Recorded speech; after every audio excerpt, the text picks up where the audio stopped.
All right, now we're going to be looking at section 12.2 that deals with mean, median, and mode.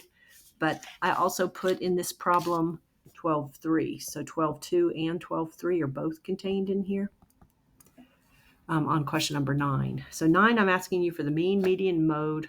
Then I want you to find the range and the standard deviation. So this is 12.2, and these two are in 12.3. But we're just going to use that same data set. Okay, so what we had is some data that was not in order. So first thing I like to do is put it in order. Okay.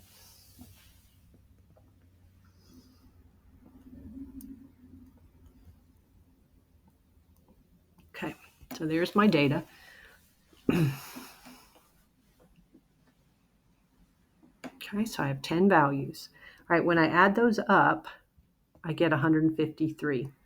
I'm going to do that to help me find the mean. So I'm now going to divide that by the number of data values, which is 10. When I divide that by 10, I get the mean. Let me write it below it. It's 15.3. Okay, so that's the mean. Now for the median, I would have to find the middle number. So I've got them in order, so I'm just going to count. Okay, 1, 2, 3, 4, 5. It would be right here in between. So the median is 15.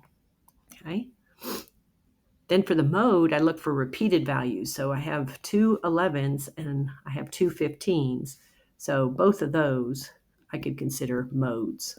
All right. Now the piece for range is pretty easy. So let's get that out of the way. To find the range, we just take the high value and we subtract the low value. And so for the range, we wind up getting 23 minus 9, that's 14. That's it. That's the range. Standard deviation is the one you're going to do in a column. Okay, so this is the one where you have this formula. I went a little overboard on that. You have this formula,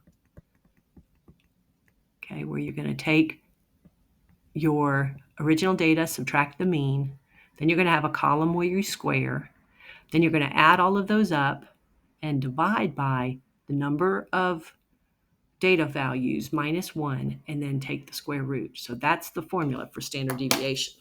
Okay. All right, so your job now is to set up those columns and do that work. So I'm going to take the data value and subtract the mean from it. I want to move the range over here. So the range is just high minus low. So that's just 23 minus 9. Get out of the way. Okay, after I subtract those, I'm going to square them, and then I'll add all of that up. Okay, so show me on 1 what you're doing. So do the 9 minus the 15.3. Okay, let me move this over a little bit. So that equals a negative 6.3. And then you got to square that. So when you square that, keep a little more accuracy. It says to round to one place more than the data, but that's kind of at the end. You'll round everything to the nearest tenth. So when you square this, go ahead and keep a couple of extra digits. Like I'm going to keep it as 39.69. All right, so I'm going to go ahead now and do the data value minus the mean on all of these, but I'm not going to show you the work. I'm just going to do it. So I'm going to take 11 minus 15. I'm going to get a negative 4.3. I have another one that was 11. Now I have 13. When I do that, it's negative 2.3. 15 is just negative 0.3, and I got that twice. 17 would be 1.7 when I do 17 minus 15.3. 19 would be 2 more than that. 20 would be 1 more than that. And 23 would be 3 more than that. Okay. Now you don't add these up, right? Because you still have the negatives on them. So you're going to go on and square.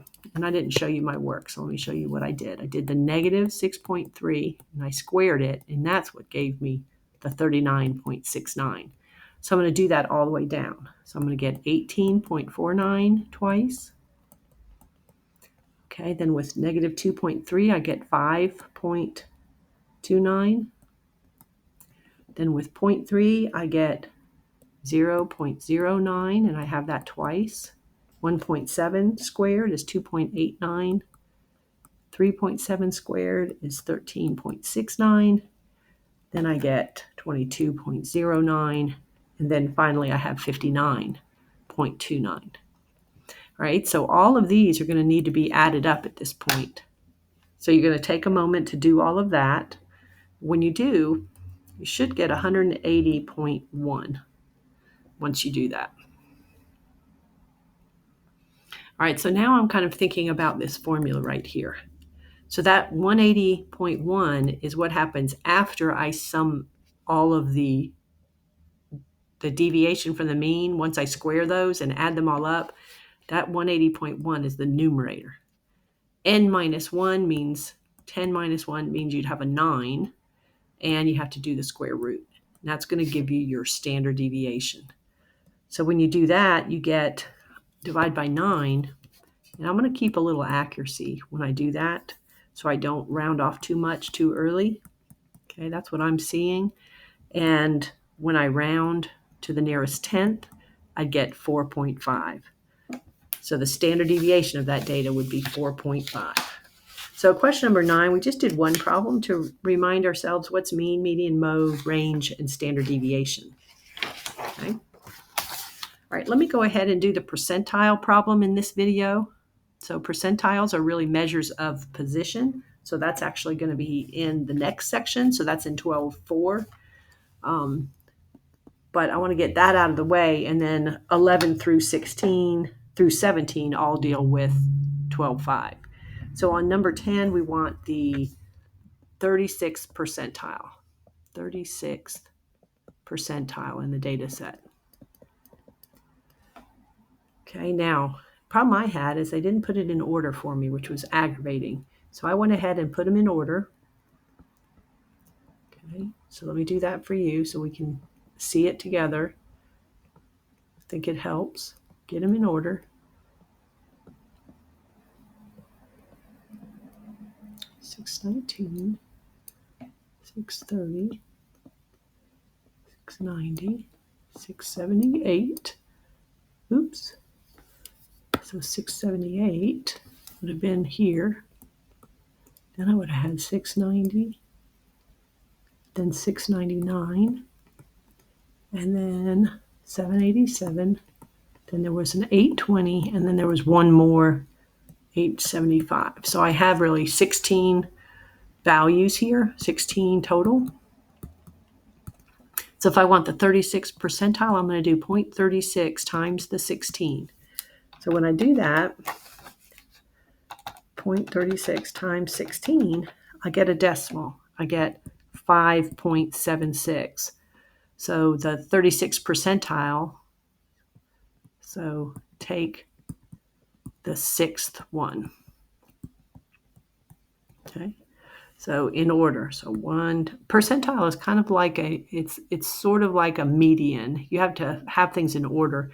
So go ahead and take the 6th one. So that would be 1, 2, 3, 4, 5, this one. So you're trying to break up the data so that 36% of the data values are below that. Okay, and so your answer would be 559. All right, now with small data sets, it can be off a little bit. It can be a little different than what you're thinking. Okay. All right, so that's what's supposed to be the answer to that.